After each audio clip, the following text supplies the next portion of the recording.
kandi ngo Idrissa mbere y'uko babana yari yaremereye Vestine ko bazaba mu Rwanda, ndetse yamara kuba mu Rwanda Vestine agakomeza umuziki we. None Idrissa kuri ubu ngubu ntabwo arimo arabyumva, ahubwo arimo avuga ati ibintu birahindutse, ati tugomba kujya kuba muri Burkina Faso, hanyuma ibyo kuba mu Rwanda tubivemo ncishijemo akarongo, ndetse n'iby'umuziki ubihagarike. Tubahaye ikaze ni mwese mukunda Love and Life Rwanda. Mbere y'uko dukomeza ikiganiro, reka tubasabe mufate umwanya muto maze mukore kuri like, subscribe ndetse mwibuke na comment kugira ngo iki kiganiro kijye kigera kuri benshi. Kandi rwose niba wakoze subscribe nta kabuza uzajya uhora ubona ibiganiro byacu uko tubishyizeho buri munsi. Twahaye ikaze rero wowe ukunda Love and Life Rwanda, tukwifurije ukomeza kugira ibihe byiza. Reka dukomeze n'ikiganiro cyacu.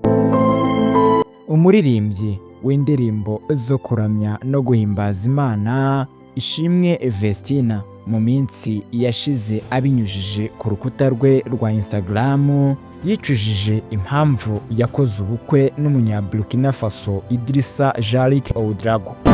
Aha hari mu butumwa burebure yanyujije kuri konte ye ya Instagram. Ubu butumwa bukaba bwari buri mu rurimi rw'Icyongereza.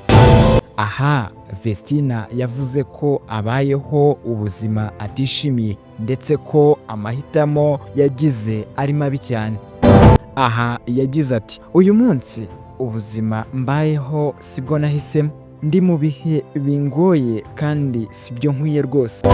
Ndabizi ko nagize amahitamo mabi mu buzima bwanjye, ariko nta kundi. Imana yemera ko ibintu bimwe bitubaho kugira ngo tubyigiremo. Narize bihagije, nta mugabo uzongera kumbeshya ukundi ngo anyangirize ubuzima. Uyu mugore wumvikana nk'uwicuza cyane kuba yarashatse, yavuze ko niyongera kugira amahitamo y'umugabo bazabana azaba ari uwazi neza. Yagize ati ubutaha ninjya guhitamo umugabo tuzabana azaba ari uwo tuziranye neza, nzi umuryango we ndetse na buri kimwe kuri we, nta muntu uzongera kunkoresha ukundi. Ubu ni ubutumwa uyu mukobwa yasangije abamukurikira kuri konte ye ya Instagram. Ikindi ni uko iyo ugerageje gusura akawunti ye ya Instagram usanga amafoto yose ari kumwe n'umugabo we yaramaze kuyasiba yose, nta foto n'imwe iri ku rukuta rwe rwa Instagram igaragaza ko ari umugore.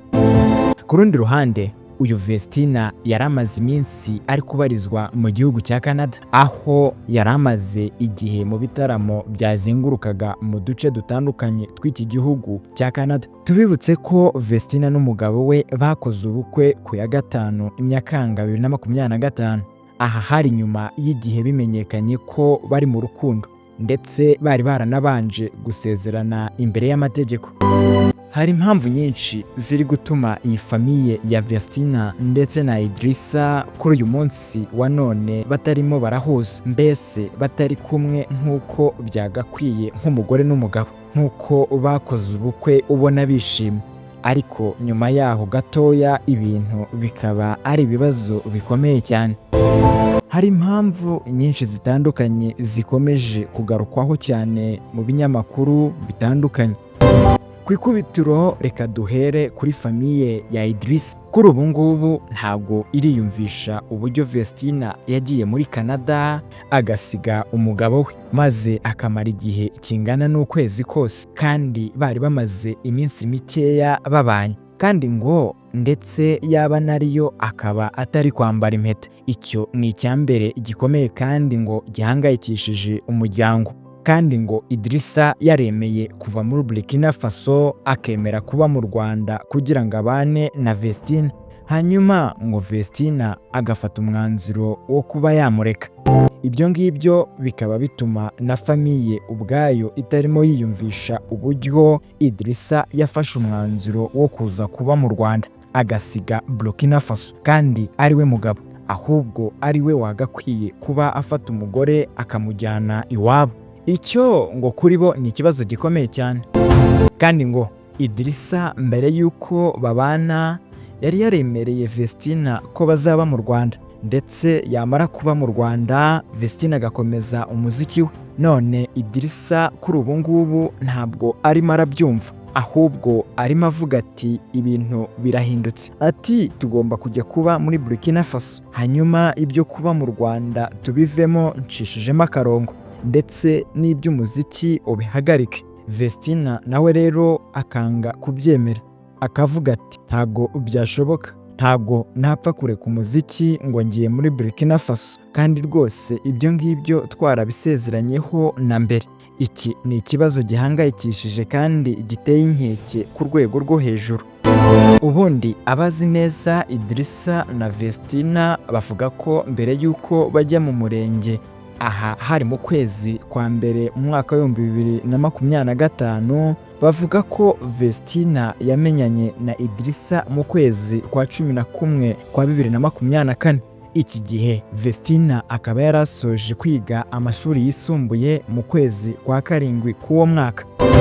Hanyuma ageze hanze mu kwezi kwa 11 gusa ahita ahura na Idrissa, maze nyuma y'amezi 2 bahita bajya mu murenge. Urumva neza aha Vestine ntago yigeze afata umwanya ngo yige umuntu bari bahuye ngo amenye ni muntu ki, kandi hakaba hari n'ibindi biri guhwihwisa ngo yaba ari pasi yahawe, maze nawe akayifata ahubutse cyane, atazi ngo umuntu azihinduka cyangwa se ngo ahinduke. Muri interview aheruka gukora kuri MI yari yaciye amarenga, aho yagize ati ninsoza ibitaramo mfite muri Canada hari ibyo nzavuga hano hanze nabitse kuva kera maranye iminsi nshaka kuzabishyira hanze. Ibi rero yasaga naho ateguza abantu ikintu gikomeye abafitiye. Gusa igihari kuri ubu ni uko umugabo yifuza ko yajyana umugore we muri Burkina Faso bakajya kubayo, hanyuma Vestine ibingibi akaba atarimo kubikozwa.